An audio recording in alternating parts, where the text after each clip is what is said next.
Hello दोस्तों, कैसे हैं आप। आशा करती हूँ दोस्तों कि आप सब अच्छे ही होंगे। तो दोस्तों, आज की इस वीडियो में आप सभी का स्वागत है। दोस्तों, आज की इस वीडियो में हमारा टॉपिक है कोशिका। इसको इंग्लिश में सेल कहा जाता है। दोस्तों, आज की इस वीडियो में हम सेल टॉपिक को कवर करेंगे। तो दोस्तों, ये वीडियो आपके लिए बहुत ही ज़्यादा इम्पोर्टेंट होने वाली है, क्योंकि दोस्तों इसमें हमने बेसिक से एडवांस तक कोशिका सेल के बारे में समझा है, जाना है। तो दोस्तों, वीडियो को बिल्कुल भी स्किप मत कीजिए और पूरी वीडियो अवश्य देखिए। दोस्तों, इस टॉपिक से कॉम्पिटिटिव एग्जाम में बहुत सारे प्रश्न पूछे जाते हैं। तो दोस्तों, वीडियो को बिल्कुल भी स्किप मत कीजिए और पूरी वीडियो अवश्य देखिए। दोस्तों, आइए वीडियो में आगे बढ़ते हैं और जान लेते हैं टॉपिक कोशिका। इसको इंग्लिश में सेल कहा जाता है, सेल। आइए दोस्तों, इसके बारे में हम बेसिक से एडवांस तक समझ लेते हैं या जान लेते हैं। कोशिका का वैज्ञानिक नाम क्या होता है? इसका सही जवाब साइटो। कोशिका का अध्ययन क्या कहलाता है? साइटोलॉजी। कोशिका के खोजकर्ता या जनक किसे कहा जाता है? सही जवाब रॉबर्ट हुक। जीवित कोशिका की खोज किसने की थी? Antonie van Leeuwenhoek. कोशिका सिद्धांत किसने दिया था? सही जवाब स्लाइडेन तथा श्वान। दुनिया की सबसे छोटी कोशिका माइकोप्लाज्मा। दुनिया की सबसे बड़ी कोशिका शुतुरमुर्ग का अंडा। मानव में छोटी कोशिका मतलब नर में छोटी कोशिका स्पर्म। मानव में बड़ी कोशिका मतलब मादा में बड़ी कोशिका अंडाणु। मानव में लंबी कोशिका न्यूरॉन और विभाजन रहित कोशिका लीवर। दोस्तों, प्रश्न पूछा जाएगा, वह कौन सी कोशिका है जो अपनी क्षतिपूर्ति को स्वतः ठीक कर सकती है? तो इसका सही जवाब हो जाएगा लीवर।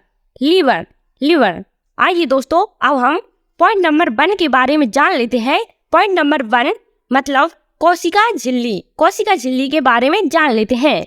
दोस्तों, इसको इंग्लिश में मेम्ब्रेन कहा जाता है। दोस्तों, मेम्ब्रेन कहा जाता है। कोशिका झिल्ली पादप कोशिका और जंतु कोशिका मतलब प्लांट सेल्स और एनिमल सेल्स दोनों में पाई जाती है। दोस्तों, यह प्रोटीन की बनी होती है। कोशिका के सभी अंग इसी झिल्ली में रहते हैं या इसी झिल्ली के अंतर्गत आते हैं। तो दोस्तों, आशा करती हूँ कि आपको पॉइंट नंबर 1 समझ में आ गया होगा। तो दोस्तों, आइए इसका एक बार फिर से रिवीजन कर लेते हैं। दोस्तों, कोशिका झिल्ली या मेम्ब्रेन, दोस्तों इसको हम प्लाज्मा झिल्ली के नाम से भी जानते हैं। तो यह पादप कोशिका और जंतु कोशिका दोनों में पाई जाती है और यह प्रोटीन की बनी होती है। कोशिका के सभी अंग इसी झिल्ली में रहते हैं। आइए दोस्तों, पॉइंट नंबर 2 के बारे में जान लेते हैं। हमारा पॉइंट नंबर 2 है कोशिका भित्ति या सेल वॉल किसे कहते हैं? तो दोस्तों, कोशिका भित्ति के बारे में आइए जान लेते हैं। यह केवल पादप मतलब ओनली प्लांट्स में ही पाया जाता है। कोशिका भित्ति केवल प्लांट्स में ही पाई जाती है और यह सेलुलोज की बनी होती है। दोस्तों, कोशिका भित्ति सेलुलोज की बनी होती है और यह सुरक्षा तथा आकार प्रदान करती है।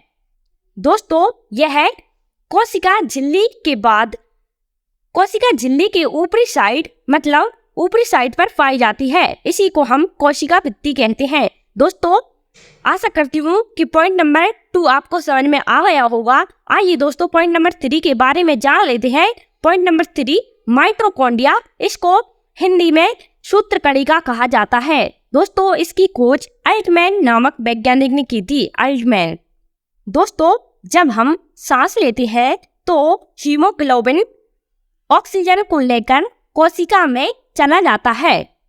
ऑक्सीजन कोशिका में जाकर एक साइकिल चलाता है जिसे हम क्रेब्स साइकिल कहते हैं। और इसके बाद दोस्तों 38 एटीपी अणु प्राप्त होते हैं और यह 38 एटीपी अणु ग्लूकोज का निर्माण करते हैं और हमारे शरीर में ऊर्जा उत्पन्न होती है या ऊर्जा का निर्माण होता है। दोस्तों, इस कारण इसे हम कोशिका का ऊर्जा ग्रह या पावर हाउस तथा शक्ति ग्रह के नाम से भी जानते हैं। आशा करती हूँ दोस्तों कि आपको पॉइंट नंबर 3 समझ में आ गया होगा। आइए दोस्तों अगले पॉइंट के बारे में जान लेते हैं।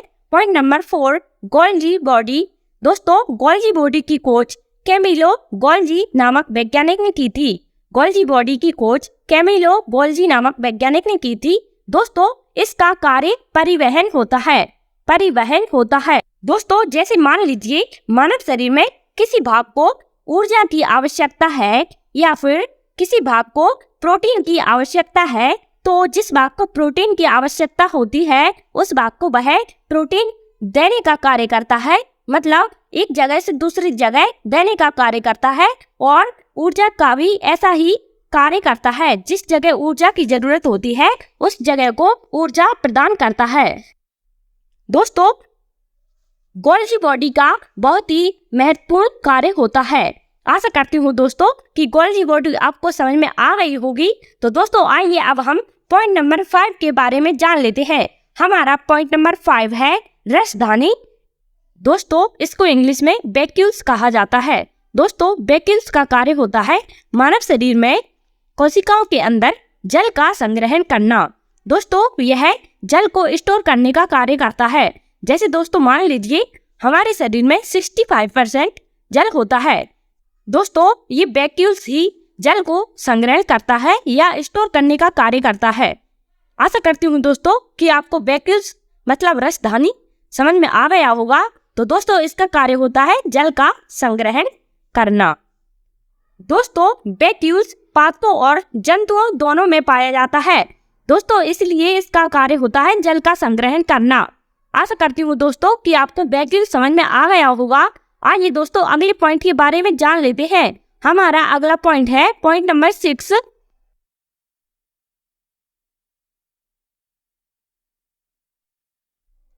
तारककाय। इसको इंग्लिश में सेंट्रोसोम कहा जाता है। आइए दोस्तों इसके बारे में जान लेते हैं। तारककाय मतलब सेंट्रोसोम की खोज बॉबेरी नाम के वैज्ञानिक ने की थी। दोस्तों इसका कार्य होता है कोशिका विभाजन। दोस्तों एक कोशिका टूटकर 2 कोशिकाओं में बट जाती है, इसको हम पुनर्निर्माण कहते हैं। तारककाय मतलब सेंट्रोसोम का कार्य होता है कोशिका का विभाजन करना। एक कोशिका टूटकर 2 कोशिकाओं में बट जाती है, इसी को हम पुनर्निर्माण कहते हैं। दोस्तों सेंट्रोसोम लीवर में बहुत ही ज्यादा अधिक मात्रा में पाया जाता है। इस कारण लीवर में कोई भी अगर टूट फूट हो जाती है तो वह उसको बहुत ही जल्दी ठीक कर लेता है स्वतः। और दोस्तों ब्रेन मतलब ब्रेन में न्यूरॉन्स में यह बिल्कुल भी नहीं पाई जाती। इसलिए दोस्तों अगर सिर में चोट लग जाती है तो वह जल्दी ठीक नहीं हो पाती। इसका कारण है कि उसमें सेंट्रोसोम नहीं पाया जाता, ब्रेन में सेंट्रोसोम नहीं पाए जाते। आइए दोस्तों अब हम पॉइंट नंबर 7 के बारे में जान लेते हैं। हमारा पॉइंट नंबर 7 है अंतःप्रद्रव्य जालिका। इसको इंग्लिश में एंडोप्लाज्मिक रेटिकुलम कहा जाता है। शॉर्ट फॉर्म में इसको ER कहा जाता है। दोस्तों इसका कार्य होता है आंतरिक कंकाल मतलब आंतरिक सहायता। आंतरिक कंकाल को ढांचा प्रदान करना इसका कार्य होता है। दोस्तों एंडोप्लाज्मिक रेटिकुलम 2 प्रकार के होते हैं, स्मूथ एंडोप्लाज्मिक रेटिकुलम और rough endoplasmic reticulum. Smooth endoplasmic reticulum का कार्य होता है वसा का निर्माण करना और दोस्तों रफ एंडोप्लाज्मिक रेटिकुलम का कार्य होता है प्रोटीन का निर्माण करना। दोस्तों ये डायग्राम देखिए, इसमें 2 प्रकार के राइबोसोम दिखाई दिए हैं, स्मूथ एंडोप्लाज्मिक रेटिकुलम और रफ एंडोप्लाज्मिक रेटिकुलम। दोस्तों रफ एंडोप्लाज्मिक रेटिकुलम इसलिए कहा जाता है क्योंकि इसके ऊपर राइबोसोम के ये छोटे छोटे कण पाए जाते हैं, इसलिए इसको रफ एंडोप्लाज्मिक रेटिकुलम कहा जाता है। आइए दोस्तों अब हम राइबोसोम के बारे में जान लेते हैं। हमारा पॉइंट नंबर 8 है राइबोसोम। दोस्तों इसकी खोज पैलाडी नाम के वैज्ञानिक ने की थी। इसकी खोज पैलाडी नामक वैज्ञानिक ने की थी। इसका कार्य होता है प्रोटीन का निर्माण करना। दोस्तों राइबोसोम ER के रफ साइट में पाया जाता है, इसलिए इसका कार्य प्रोटीन का निर्माण करना होता है।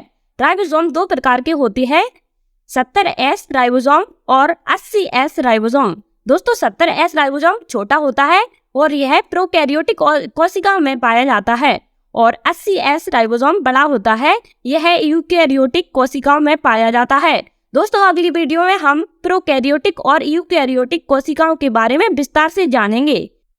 दोस्तों राइबोसोम प्रोटीन का निर्माण करता है, इस कारण इसको हम प्रोटीन फैक्ट्री के नाम से भी जानते हैं। तो दोस्तों क्वेश्चन पूछा जा सकता है कि प्रोटीन फैक्ट्री के नाम से किसे जाना जाता है, तो हमारा सही जवाब हो जाएगा राइबोसोम। राइबोसोम को प्रोटीन फैक्ट्री के नाम से जाना जाता है। आइए दोस्तों पॉइंट नंबर 9 के बारे में जान लेते हैं। हमारा पॉइंट नंबर 9 है केंद्रक, मतलब इसको इंग्लिश में न्यूक्लियस कहा जाता है। दोस्तों केंद्रक न्यूक्लियस की खोज रॉबर्ट ब्राउन नाम के वैज्ञानिक ने की थी। दोस्तों केंद्रक कोशिका का सबसे बड़ा अंग होता है, सबको कंट्रोल करके यही रखता है दोस्तों, इसलिए इसको कंट्रोलर के नाम से भी जाना जाता है। और दोस्तों केंद्रक को कोशिका का ब्रेन कहा जाता है, ब्रेन ऑफ सेल कहा जाता है। दोस्तों केंद्रक के अंदर क्रोमोसोम पाए जाते हैं और क्रोमोसोम के अंदर डीएनए, आरएनए और कुछ जीन्स पाए जाते हैं। दोस्तों केंद्रक के अंदर 80% प्रोटीन पाई जाती है और 10% डीएनए पाया जाता है दोस्तों, और 10% कुछ ऐसे ही पदार्थ पाए जाते हैं। दोस्तों आइए एक बार फिर से इसका रिवीजन कर लेते हैं। केंद्रक की खोज रॉबर्ट ब्राउन नाम के वैज्ञानिक ने की थी। दोस्तों इसको हम कंट्रोलर के नाम से और ब्रेन ऑफ सेल के नाम से भी जानते हैं। दोस्तों केंद्रक के अंदर क्रोमोसोम पाए जाते हैं और क्रोमोसोम के अंदर डीएनए पाए जाते हैं। दोस्तों केंद्रक के अंदर 80% प्रोटीन पाई जाती है और 10% डीएनए पाए जाते हैं। आइए दोस्तों पॉइंट नंबर 10 के बारे में जान लेते हैं। हमारा पॉइंट नंबर 10 है लाइसोसोम। दोस्तों लाइसोसोम की खोज डी डोवे नाम के वैज्ञानिक ने की थी। दोस्तों लाइसोसोम की खोज डी डोवे नाम के वैज्ञानिक ने की थी। आइए दोस्तों इसके बारे में विस्तार से जान लेते हैं। लाइसोसोम के अंदर जल अपघटक पदार्थ पाए जाते हैं, मतलब हाइड्रोलाइटिक एंजाइम पाए जाते हैं। लाइसोसोम के अंदर जल अपघटक पदार्थ, इसको इंग्लिश में हाइड्रोलाइटिक एंजाइम कहते हैं। हाइड्रोलाइटिक एंजाइम पाए जाते हैं। हाइड्रोलाइटिक एंजाइम कोशिका के अंदर जो अनुपयोगी पदार्थ पाए जाते हैं उन्हें नष्ट या खत्म कर देता है। दोस्तों अब हमारा क्वेश्चन आता है कि लाइसोसोम को आत्महत्या की थैली क्यों कहा जाता है। तो दोस्तों आइए इस प्रश्न का उत्तर जान लेते हैं। लाइसोसोम में पाचक एंजाइम मतलब हाइड्रोलाइटिक एंजाइम पाए जाते हैं।